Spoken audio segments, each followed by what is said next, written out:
8월 15일에 해방이 됐고 그 다음에 3년 후인 48년에 건국이 됐다. 이렇게 생각을 하는데 저쪽에서는 그렇게 생각을 안 합니다.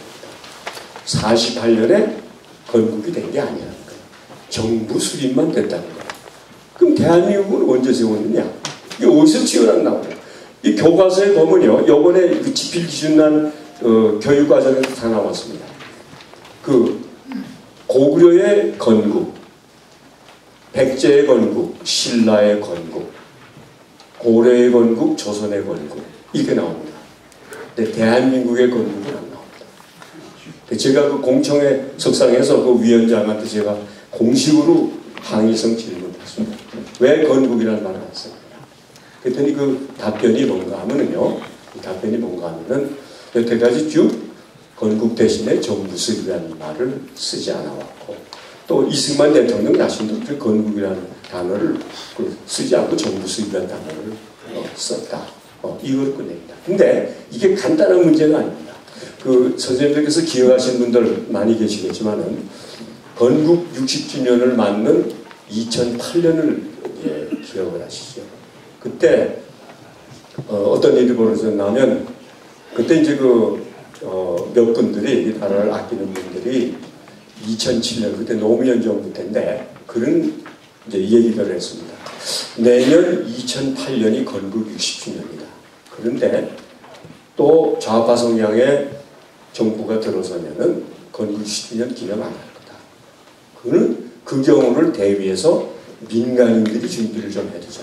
그래서 이제 조금 했습니다. 그런데 이제 이명박 정부가 이제 다행히 들어서서 그래서 그쪽에다가 이제 얘기를 하니까 우리는 하나도 준비가 된 게 없으니까 어떻게 예산을 조금 마련해 줄 테니까 그럼 좀 해봐라. 그래서 그 이철승 선생님 하시는 그 건국 기념 사업회나 또 손진 선생님 하시던 그 건국회나 이런 데서 해서 이렇게 행사를 준비했습니다. 그래서 제가 하나 기억하기도 2008년 8월 14일 저녁에 이제 건국 전야제라고 해가지고 상암 월드컵 경기장에서 국민축제를 열기로 합니다. 그런데 이제 다른 쪽에서 무슨 놈의 60주년 기념이란 말이에요. 무슨 년에? 그래가지고 그 헌법 소원 내고 무슨 기념 행사 가처분 신청인가 내고 그래서 그 행사를 못했습니다.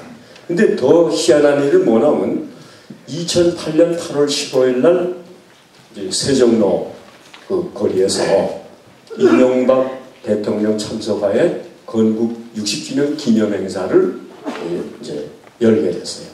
근데 야당과 광복회 이런 여러 거기 동조하는 단체들은 그 정부의 공식 행사에 참석하지 않고 효창공원의 백범기념관으로 갔죠. 가서 거기서 건국 89주년을 기념했을 겁니다. 그래요? 그럼 이게 도대체가 이상한 나라인 게 아니 생일이 없는 사람과 마찬가지로 건국한 날이 없어요. 이게 이제 문제입니다. 근데 이게 다 이거 지금 자유민주주의 민주하고 얽혀 있습니다. 이게. 그래서 이제 이게 어떻게 됐냐면 그래서 유인물 나눠드린 것 가운데서 맨 마지막에 제가 엮은 대한민국은 왜 건국을 기념하지 않는가라는 그 책이 쓰여 있는 게 있고 안 쓰여 있는데요. 안 쓰여 있는 게 있을 겁니다. 근데 그거를 이제 몇 사람들이 해가지고 특히 대한민국 사랑의 김길자 회장님이 적극 나서서 후원을 하시고 그래서 그 책을 했는데 이제 들어오다 보니까 프론데스크에 좀 놓아있더만요. 혹시 문제에 관심 가지신 분 한번 보시기 바랍니다. 이게 뭐냐면요. 이게 이제 그러니까 그 사람들은 뭐냐면 이 대한민국은 1948년에 건국이 된 게 아니고 1919년에 건국이 됐다는 거예요. 그럼 1919년에 건국이 돼? 아니 영토도 없고 국민도 없는데 무슨 그게 나라며 임시정부인데. 그리고 그게 나라가 세워졌다면 독립운동을 왜 하느냐 이 얘기예요. 나라 세우려고 하는데. 그러니까 이게 모선투성입니다. 그래서 그쪽도 사실은 강하게 주장을 못해요. 이게 어정쩡한 겁니다. 근데 이제 48년을 그럼 건국이 아니면 뭐냐 하면은 정부 수립에 지나지 않는다. 그래서 그 사람들이 내세우는 게 뭐냐면 48년 8월 15일 이승만 대통령이 정부 수립 선포식을 가질 때 이 위에 이 플래카드 붙은 게 있어요. 그게 뭐라고 붙었냐면은 대한민국 정부 수립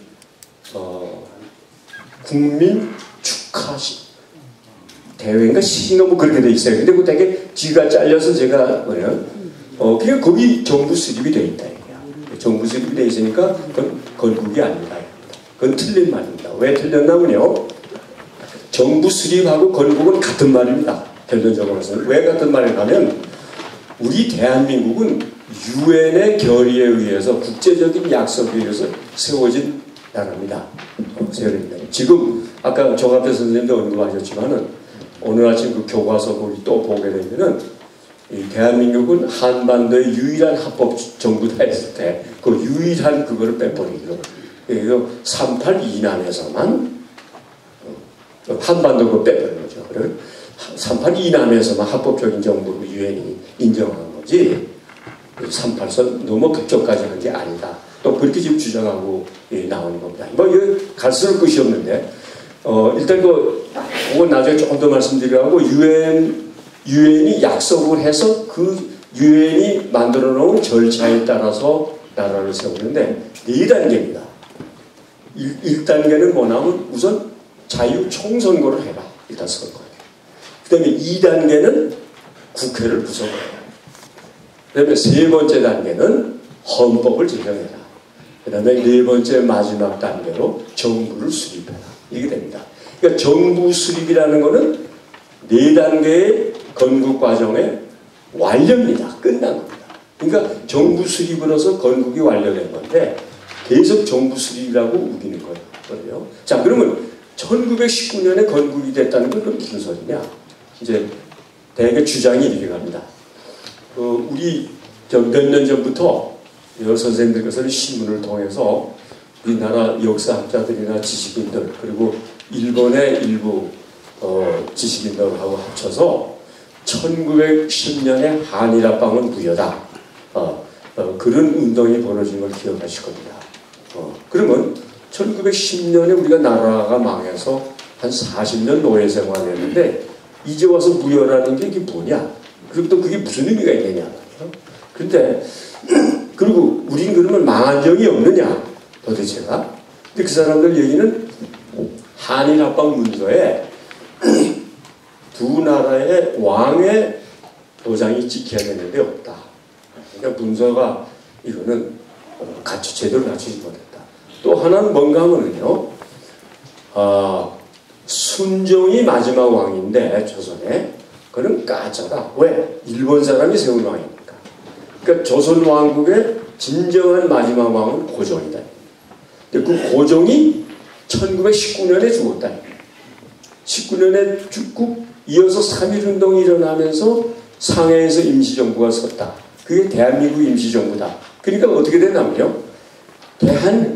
조선왕국이 대한제국으로 바뀌었다가 고종이 19년에 죽음으로써 상해 임시정부로 연결이 돼서 대한민국이 됐다. 그래서 대한제국에서 대한민국을 하는 말씀입니다. 그러니까 한국 역사가 끊기질 않았다. 대한제국에서 대한민국으로 됐다. 그래서 이제 제가 이번에 그 새로 나온 한국사 교과서를 검토를 해봤어요. 그랬더니 다행히 6종류인데 5종류는 아직은 그게 반영이 안 돼 있어요. 안 돼 있는데 한 교과서는 어떻게 됐냐면 제목이 대한제국에서 대한민국으로 이렇게 상해임시정부를 설명을 해놨습니다. 그거는 1919년 건국서를 지지하는 거죠. 이제 앞으로 이게 커지면 골칩니다. 이게. 그런데 이제 지금 그렇게 됐습니다. 그래서 19년에 건국이 됐다. 그런데 사실 그쪽도 자신이 없는 거예요. 19년에. 그러니까 48년이 건국됐다는 건 일단 공격을 해대기만 하지 19년에 건국됐다도 강하게 주장도 못해요. 근데 그게 이 어정쩡한 게 어디서 나타났냐면 지금 대한민국 역사박물관을 지금 건립을 하고 있지 않습니까? 있는데 하도 대한민국에 대해서 왜곡이 심하니까 이명박 정부에서 그러면 1945년부터 시작을 해가지고 주로 박물관을 만들자 했는데 이게 뭐 또 어떻게 압력이 들어가고 와와되고 이렇게 돼가지고 뭐냐면 다시 임시정부터 이렇게 된 겁니다. 그러니까 1919년 건국서를 어느 정도는 어정쩡하게 인정을 해주는 꼴이 된 것이죠. 그러니까 전부 지금 이 나라의 정체성이 지금 물타기 돼가지고 뭐 하나 지금 분명한 게 이게 없습니다. 거기에. 그래서 지금 이제 이 지경에 왔는데 이게 다 역사전쟁의 산물입니다. 자, 지금 거기 3번을 놔주십시오. 3번을 요거는 건국헌법입니다. 48년 7월 10일